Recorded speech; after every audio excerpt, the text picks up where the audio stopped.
This is not a smartphone as you know it. This is Galaxy Note 20 Ultra. The first to merge a pen with a phone. Galaxy Note is the power phone that forever changes how you work and play. Today's new normal demands a new device, so we made one. You all see the PowerPoint? Yeah. Bringing first-of-its-kind innovation to mobile for a new way to collaborate. This is not work as you know it. This is the power of a computer suite in your hands like a real pen, except it's got a brain. If you like smart, fast and efficient, S Pen does what your computer can't. With 3 times faster latency, it responds just... Since life isn't just about work, you need the power to play. This is not just mobile gaming. This is Xbox gaming on your phone. Xbox Game Pass Ultimate gives you 100 plus Xbox games without download. Now you can play what you want, with who you want. Thanks to 5G. Ideas start to take a turn. Note 20's AI uses millions of sample sentences to keep them right on track. Audio Bookmark lets you sync audio to the notes you take, so that you can replay and pick up whatever you missed. Specs, they're asking for 1920 by 1080. Coupling S Pen's brainpower with Samsung Notes and MS integration, Note 20 does what your desktop doesn't. Now you can convert your notes to PowerPoint and share, right from your couch. Open your notes on tablet or laptop, even sync to OneNote and Outlook to keep all your thoughts up to date. Do you want to add anything? Better yet, unleash your mobile apps on PC using Link to Windows. Drag and drop files from your phone on your desktop.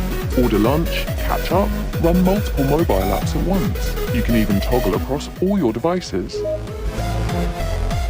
Then simply point your Note 20 Ultra to another and share your masterpiece with UWB technology. It's that easy.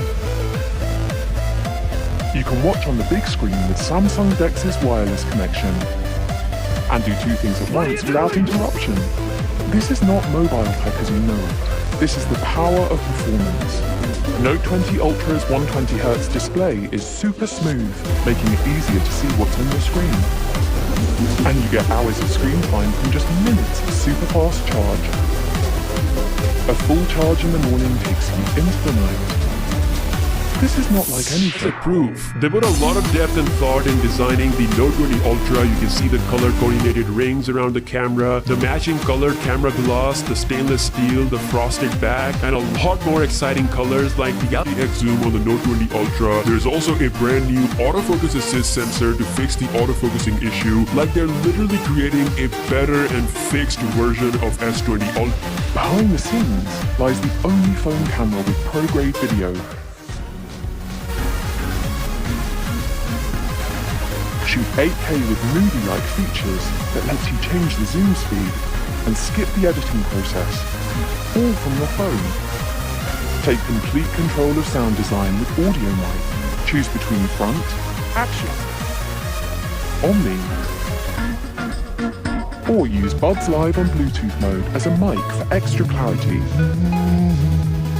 Galaxy S20 Ultra. It's been exactly 167 days since this phone was announced, and a lot has happened.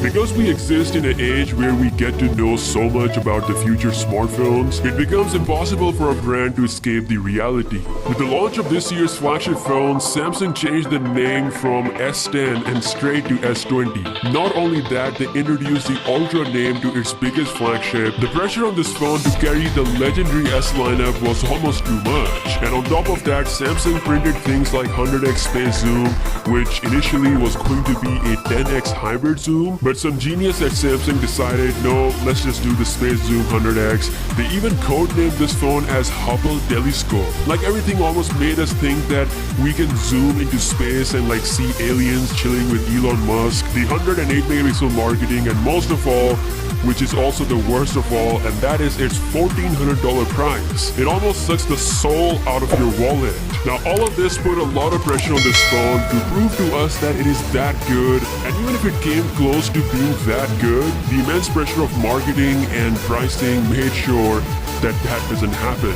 Hi, my name is Zaryab and this is Galaxy S20 Ultra 167 days later. The Galaxy S20 Ultra is in a very confusing position right now. Like, we know that Samsung couldn't really deliver what they really wanted to do and the proof truck. If there was really nothing wrong with the S20 Ultra, we should have seen the exact camera setup on the Note 20 Ultra, which is something that happened since last 2 years.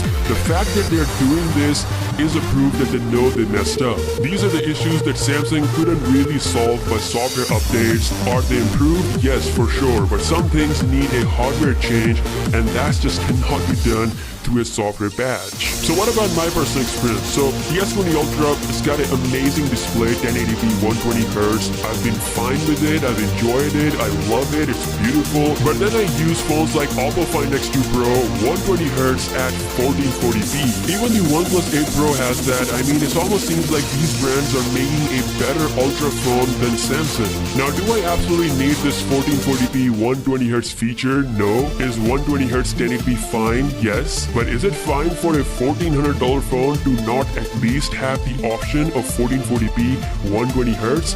Hell no. Is it fine for a phone to have an Ultra in its name and still not have this option? Again, hell no. Samsung should have given us this option and they should do this on the Note 20 Ultra. At the end of the day, it should depend on the user. If we want more battery, we are smart enough to use the 1080p mode. We're not gonna switch to 1440p. They have to do this, especially when they call their phones Ultra. Now, the software experience is great, actually phenomenal. The One UI remains my favorite software skin on Android right now. I have not seen ads on my phone. It's been a really smooth experience. Even though I'm rocking the Exynos 990 variant, I have not seen any battery drain issue on any of my Galaxy S20 Ultra. It is super smooth. It lasts me just as good as other flagships. Games on my phone, but that's something that I know is better on the Snapdragon 865 version, especially with the long-term gaming session, 1 hour, 2 hours of gaming sessions. The Exynos 990 can have throttling issues. Again, I'm not a smartphone gamer, but I know it is unfair. Like, I can't defend Exynos 990, I won't do. It is still a flagship processor, nobody is denying that, but knowing that something better exists for the same price, Samsung should put an end to moving forward.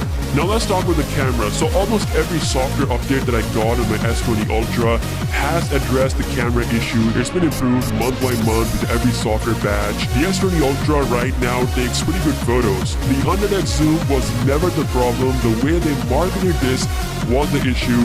At 10x zoom level, the images are really impressive, great colors, and lots of detail. One thing that still needs to be improved with this sensor is the dynamic range. Here's the image comparison of S20 Ultra versus a Galaxy S21s, which is a $190 Samsung smartphone. It's almost doing a better job than Galaxy S20 Ultra when it comes to exposing those darker areas in the image. This is something that I've noticed in comparison to other flagship phones as well, such as Samsung's Galaxy S10e and even with the iPhone 11 Pro Max. But I will say this, that overall images are good.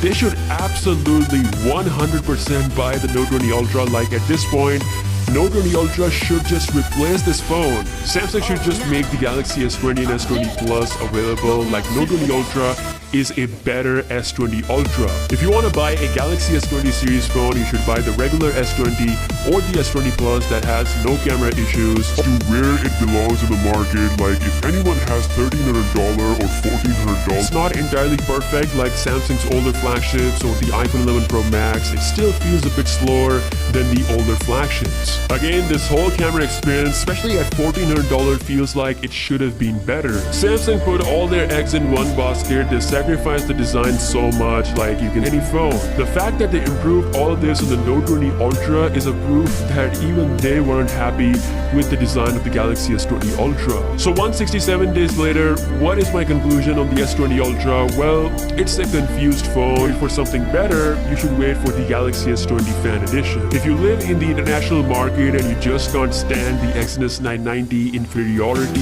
then you might want to look at other brands entirely. You can market all you want.